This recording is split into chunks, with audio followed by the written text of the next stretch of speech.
Señor Gobernador del Estado de San Luis Potosí, señor Rector de la Universidad Autónoma de San Luis Potosí, señor Subsecretario de Educación Superior, señor Secretario Ejecutivo de ANUYES, miembros del Honorable Consejo Directivo de la Universidad, colegas universitarios.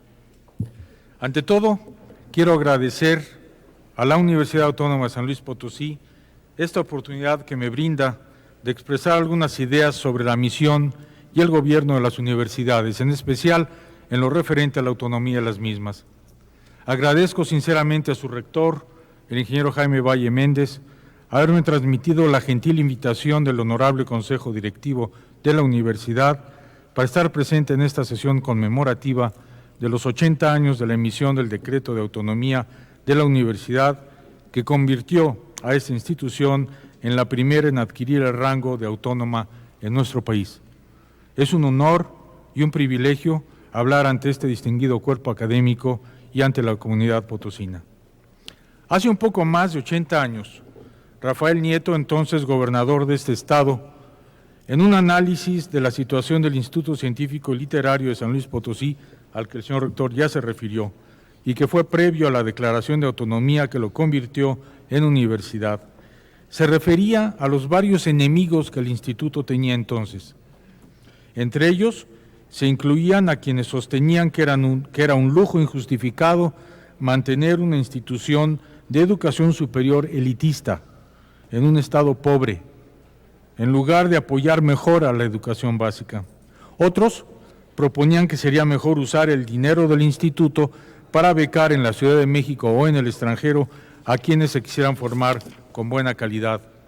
Finalmente, otros más denunciaban que los egresados del instituto engrosarían las filas de un proletariado intelectual, en otras palabras, las filas del desempleo.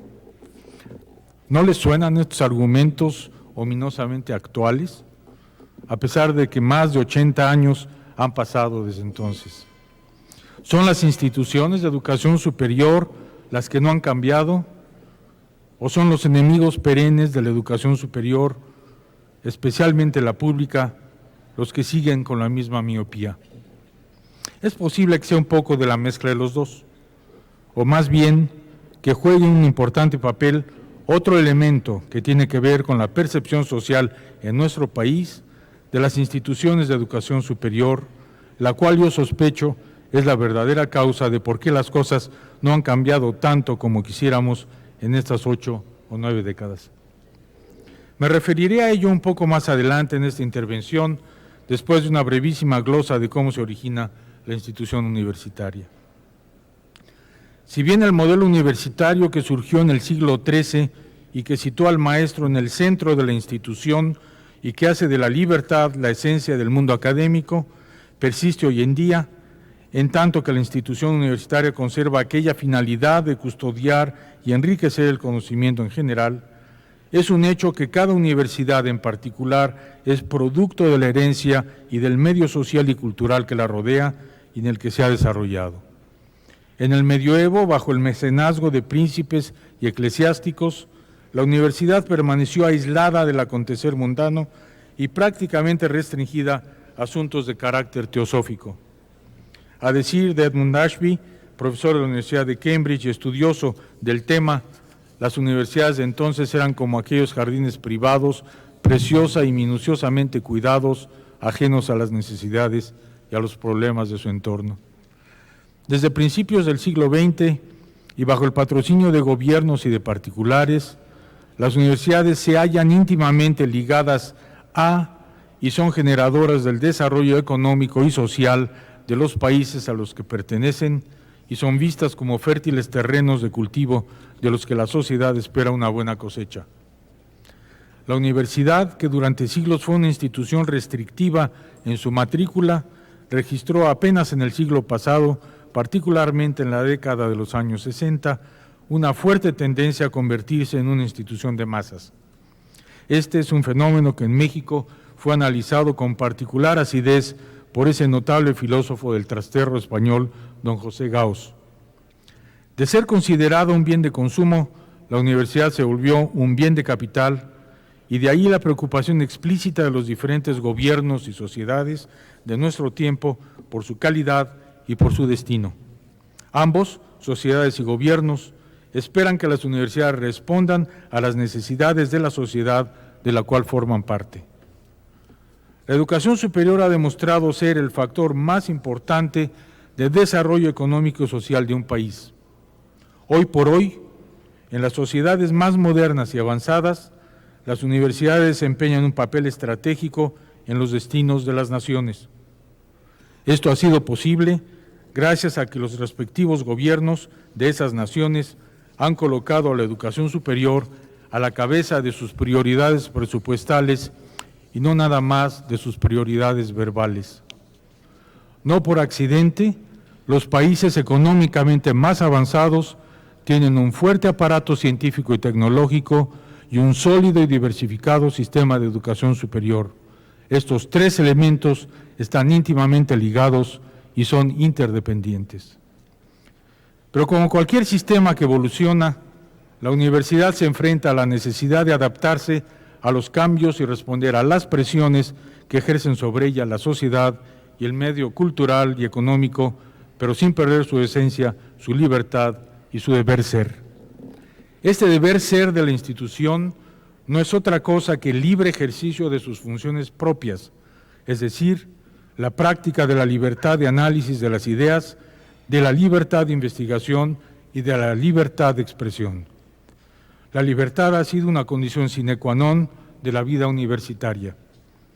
La universidad es una institución única, depositaria de la herencia cultural, fuente del intelecto futuro y un medio para estimular y expandir la creatividad humana. El propósito de la universidad es enseñar a aquellos que quieren aprender, estimular la investigación y el pensamiento original y a través de sus estudiantes y profesores difundir el conocimiento a la sociedad. Pero sobre todo, hacer florecer la creatividad innata y el potencial intelectual de cada uno de los jóvenes a los que atiende y que serán los hacedores del futuro de la nación. El objetivo de la universidad es la excelencia intelectual, la búsqueda del conocimiento del mundo que nos rodea y de nosotros mismos, entender quiénes somos, cómo vivimos, qué deseos tenemos y qué futuro esperamos como sociedad. La universidad, al educar, capacita al ser humano para el cambio, le enseña a ser flexible e innovador, a concebir sus propias ideas, a tener un pensamiento original, a ser tolerante al comprender la diversidad cultural de nuestra y de otras sociedades. La misión de la universidad entonces radica en preparar a hombres y mujeres de mente libre y universal, capaces de pensar y decidir y actuar por sí mismos, de ser críticos y autocríticos con objetividad, con dominio propio y con aptitudes para ejercer el liderazgo. Hombres y mujeres creativos, con determinación, comprometidos en la solución de problemas y en el establecimiento de nuevas relaciones que los mejoren individual y colectivamente. Representa a la institución universitaria uno de los mecanismos más eficaces de emancipación intelectual y social de los individuos. Las universidades deben perseguir estos propósitos y conjuntarlos con sus características propias, determinadas por el marco geográfico, cultural, económico y social en el que cada una se inscribe. Es una tarea difícil, retadora, que dirige sus esfuerzos a la consecución del futuro deseado por la sociedad en la que está inserta esa universidad. Para definir su misión y cumplirla, las universidades deberán considerar el mundo dinámico y cambiante en que se encuentran. Los sucesos mundiales recientes de carácter global han sido espectaculares, inesperados e impredecibles y han ido más allá de la mera esfera política económica. En los próximos años, la humanidad enfrentará tanto problemas de devastación y de agotamiento social y natural del planeta y de sus habitantes, como transformaciones y avances tecnológicos que plantean totalmente nuevas perspectivas de desarrollo para el futuro inmediato. La población del planeta crece actualmente a razón de unos 90 millones de personas por año, y el 95% de estos nacimientos ocurre en las zonas más pobres del mundo. A este ritmo de crecimiento se prevé para el año 2050, apenas un par de generaciones de distancia, una población cercana a 9,000 millones de habitantes en el planeta, de los cuales entre 75 y 80% vivirán en concentraciones urbanas. En correspondencia, el poder demográfico colectivo de Europa, América del Norte y Japón tenderá a la baja, y Europa en particular reducirá su participación en la población mundial a tan solo un 7% cuando más. De acuerdo con algunos especialistas, estos pronósticos demográficos sugieren que al siglo XXI corresponderá a una población mundial profundamente desigual, compleja y fracturada. Además de estas proyecciones demográficas, se estiman también cambios en las estructuras políticas, económicas y sociales de los países, en los ecosistemas naturales y en el medio rural y urbano. Por lo que al avance científico y tecnológico se refiere, se seguirán desarrollando crecientemente asombrosas innovaciones tecnológicas, las que a su vez producirán sorprendentes transformaciones en los hábitos y costumbres de los seres humanos. A nadie escapa la gravedad de los problemas ni la magnitud de los avances que la humanidad enfrenta ya ahora y lo hará especialmente en los próximos años. Por ello, en estos momentos, prácticamente todos los países del mundo debaten sobre la forma o las formas en que ha de tomar la educación superior frente a este futuro y cuál ha de ser, por tanto, la misión de las universidades del mañana. En mi opinión, estos escenarios sugieren la conveniencia de rediseñar la misión y la orientación o las orientaciones de las universidades en nuestro país. Es absolutamente necesario que nos convenzamos de una vez por todas que la clave para lograr un lugar en los escenarios internacionales reside en la capacidad de competencia de las naciones y de sus individuos. Esa capacidad de competencia no reside en los salarios bajos de la mano de obra o en contar con yacimientos energéticos o de otros recursos naturales. Para que nuestro país persista y se fortalezca, deberá contar con jóvenes cada vez mejor entrenados y dispuestos a medir y a confrontar su capacidad con los demás. Ello requiere de un alto grado de conocimiento, de talento y de experiencia que se generan y se sustentan en un sistema educativo de educación superior de excelencia.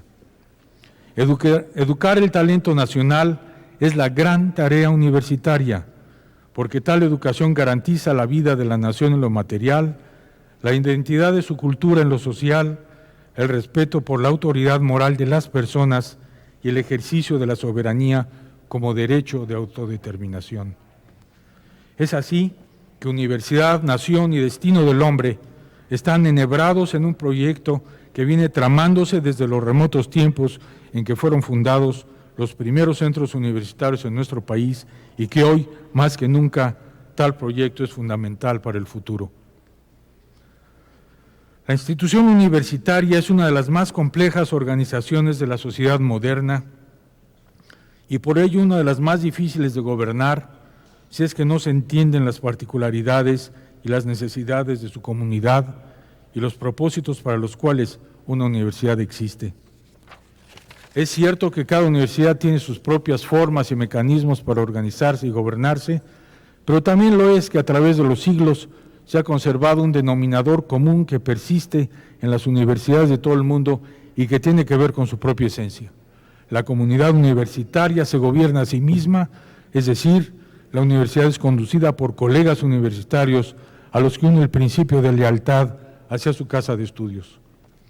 Y esta reflexión me conduce directamente al tema de la autonomía. A lo largo de los años, tanto durante mi periodo como rector, como después, he recibido preguntas de colegas académicos y rectores del extranjero, particularmente de universidades en países de habla inglesa, del significado de la palabra autonomía. Les resulta en el mejor de los casos confusa y en el peor totalmente incomprensible. No es de extrañarse. El concepto de autonomía universitaria, que por otro lado es tan común en los países de habla hispana, aparece como una defensa a la intromisión de influencias que tienen por objeto impedir directa o indirectamente, la función sustantiva de la universidad, que es el libre análisis e investigación de todas las ideas y pensamientos y su enseñanza ordenada a los estudiantes. Esta limitación de ejercicio de la libertad de pensamiento puede ocurrir directamente por actos como la intervención militar o religiosa de una universidad, o bien por medios indirectos como la manipulación de las instituciones con fines políticos y su paralización por movimientos ajenos a la vida universitaria.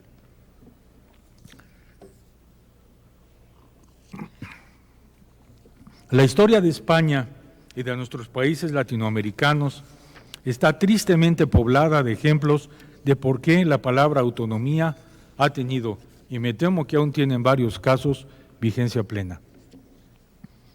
Las instancias de asedio e intervención de diferentes orígenes para abortar la libertad de pensamiento y de discusión en las universidades son múltiples, desde regímenes militares hasta gobiernos estatales, pasando por partidos políticos y sindicatos, deseosos de bloquear a las universidades como centros críticos de análisis o para un medro político personal o partidista.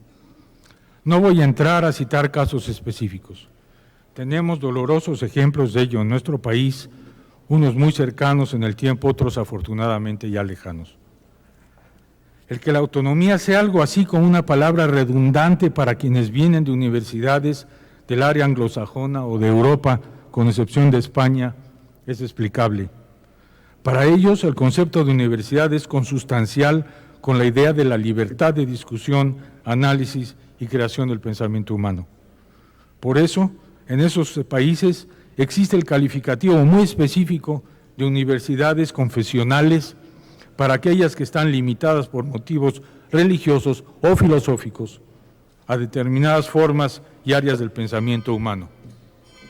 No menciono la pérdida de esa libertad por medios violentos, ya sean militares, policiales o de disrupción por intereses políticos, porque en ninguno de esos países, que además son los que siempre tomamos como referencia para muchas otras cosas, se toleraría el cierre de una universidad, ya no digamos una universidad pública nacional, por razones como las que he descrito antes. Autonomía es entonces nada más, pero nada menos que la total libertad que los miembros de una universidad tienen para explorar todos los rincones del pensamiento humano y transmitirlos a sus estudiantes, pero siempre dentro de los criterios de calidad académica y de responsabilidad educativa.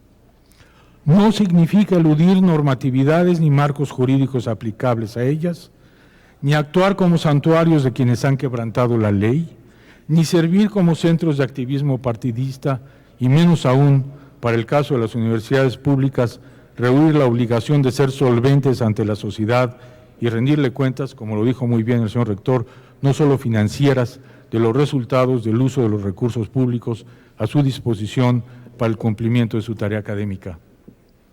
Esta autonomía académica, ejercida con la responsabilidad de la enormemente importante función social de la institución, que demanda el esfuerzo sostenido por lograr constantemente la más alta calidad, lo que en otras palabras se conoce como excelencia académica, es la piedra de toque que hace valer a una universidad. Este ejercicio responsable de la autonomía, regulada por las normas propias dadas por y para la comunidad universitaria, es, en mi opinión, el mejor ejemplo de responsabilidad social que un sector de la sociedad puede asumir para servir al resto de la misma. Hay dos ejemplos de ejercicio de autonomía de este tipo que han provisto de servicios fundamentales a nuestra nación. Uno es el que ya nos he referido, es la ejercida responsablemente por las universidades. La otra, más reciente, es la que el Instituto Federal Electoral ha prestado a México, restituyendo la confianza social en nuestros procesos democráticos por primera vez en una larga historia. Es curioso que ambas instituciones autónomas, ambos ejercicios responsables de la autonomía, sean objeto de ataques y asedios provenientes de diversas fuentes, ciertamente no las más iluminadas ni progresistas de nuestro país. Esta característica de las universidades ha hecho posible que se preserve la institución como tal, a pesar de la complejidad y del crecimiento que ha experimentado a partir de este siglo. La universidad, en su acepción de institución de libre pensamiento y basada en investigación, se ha conservado por la acción de sus cuerpos colegiados. Estos ejercen amplia influencia sobre las funciones esenciales que se relacionan con la enseñanza, con la investigación y la difusión de la cultura y el conocimiento. Toca a estos cuerpos proponer el contenido de los cursos, evaluar el proceso de enseñanza, establecer los criterios que rigen la vida académica y valorar el desempeño escolar de los estudiantes y la actuación académica de profesores e investigadores. Está dentro de su ámbito de competencia establecer y vigilar los estándares de calidad de los diversos productos de la variada actividad académica y garantizar la sobrevivencia de la institución. La universidad es una institución única y de referente de todas las demás instituciones humanas, sean estas públicas o privadas. Su gobierno y su administración obedecen a reglas propias, solo aplicables a instituciones de la misma naturaleza y con los mismos propósitos. Como ya he mencionado, en múltiples ocasiones esta institución ha sido incomprendida y su pertinencia, su viabilidad y aún su integridad han sido cuestionadas en diferentes momentos de la historia contemporánea. Recordemos las palabras del gobernador Nieto, ni más ni menos. En otras ocasiones, sin embargo, ha sido distorsionada desde adentro, confundiéndola torpemente como si se tratase de un Estado-nación, aplicándole conceptos de democracia ajenos a la institución universitaria, lo que ha acabado destruyéndolas. La única forma de preservar la integridad de la universidad es que los miembros de la comunidad académica se responsabilicen y estén involucrados en la conducción de la institución. Ellos, los miembros de la comunidad académica, constituyen el valladar más importante, aunque desgraciadamente no infalible, que puede proteger a la universidad de los asedios, internos o externos, de quienes tienen para ello otros objetivos que no son los de la vida académica. Representan lo que el maestro Gauss describía, y lo cito, como el cuerpo dotado de unidad que hace reaccionar colectiva y acordadamente a la universidad. Para finalizar esta intervención, quiero hacer una última reflexión en torno al futuro que deseo para el sistema de educación superior de México. Me gustaría ver un sistema de educación superior que tenga una cobertura de matrícula mucho mayor que la actual, que no llega a incorporar ni siquiera a 1 de cada 5 jóvenes mexicanos. Esta situación me trae a la mente la figura de un avión, de un jumbo jet, un 747, lleno de pasajeros a su máxima capacidad, tratando de despegar con apenas uno solo de sus motores. Y esa es una proporción mejor, 1 de 4 que 1 de 5, como tenemos con los estudiantes en México. Esto no solamente significa el desperdicio de cerca del 80% de la capacidad intelectual de nuestros jóvenes, sino, entre otras cosas, la generación de ejércitos de individuos frustrados, sin futuro y sin perspectivas de desarrollo humano pleno. Me gustaría ver que la ampliación de esa cobertura ocurre mediante instituciones públicas o privadas, pero de muy alta calidad, determinada esta por la calidad de su planta docente y de investigación. Me gustaría ver un sistema de financiamiento de las universidades públicas basado en el alcance de metas convenidas con las instancias financiadoras y que le son propias a cada universidad según su misión expresa, misión que debiera resultar de la historia y el entorno propio de cada institución. Así, cada universidad sería su propio punto de referencia en cuanto al logro de las metas que se ha propuesto. Me gustaría ver una nueva percepción social desde la gente de la calle hasta los gobernantes, que considere a la educación superior como el motor más importante de desarrollo del país y que en consecuencia este sistema sea debidamente exigido, pero también adecuadamente apoyado en este contexto.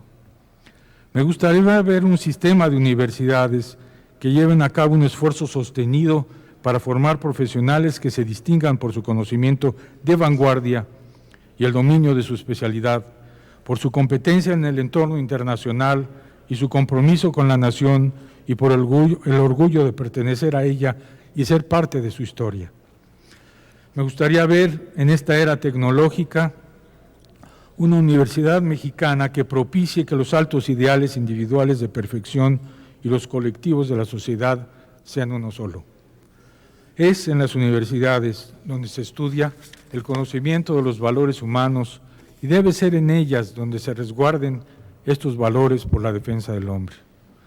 Me gustaría finalmente ver un sistema de educación superior más maduro y por ello más armónico. Esto es, que todas y cada una de sus partes se conciban a sí mismas como un todo, pero fieles a sus orígenes, a sus raíces, con pleno ejercicio de su libertad y sin que por ello dejen de pertenecer a este conjunto que por extensión se distinguirá por los atributos de cada uno de sus integrantes y que por acumulación resultará enriquecido.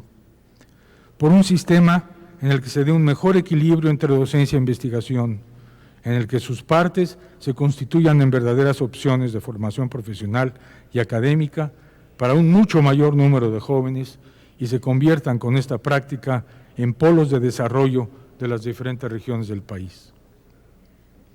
No hay duda de que se están logrando avances en varias de estas direcciones y estoy seguro que el doctor Rubio habrá de tocar algunos de estos avances. Solo desearía finalmente, que la velocidad de avance que estemos logrando sea mayor que la velocidad de la complicación de los problemas que queremos resolver. Debo terminar felicitando a la Universidad Autónoma de San Luis Potosí, no solamente por un onomástico muy significativo, sino por haber ejercido responsablemente esa autonomía, no solo por portarla en su lema, sino en la vida diaria, de manera que ahora la coloca como una institución pública de alto nivel, en la que se han desarrollado varias áreas de excelencia académica, una universidad que sirve a su país cabalmente, cumpliendo con la tarea más trascendente que institución alguna pueda cumplir en una sociedad, darle a sus miembros la capacidad de verse a ellos, a su entorno y a su mundo, con la luz de un intelecto desarrollado y estimulado por su paso por una universidad. Gracias.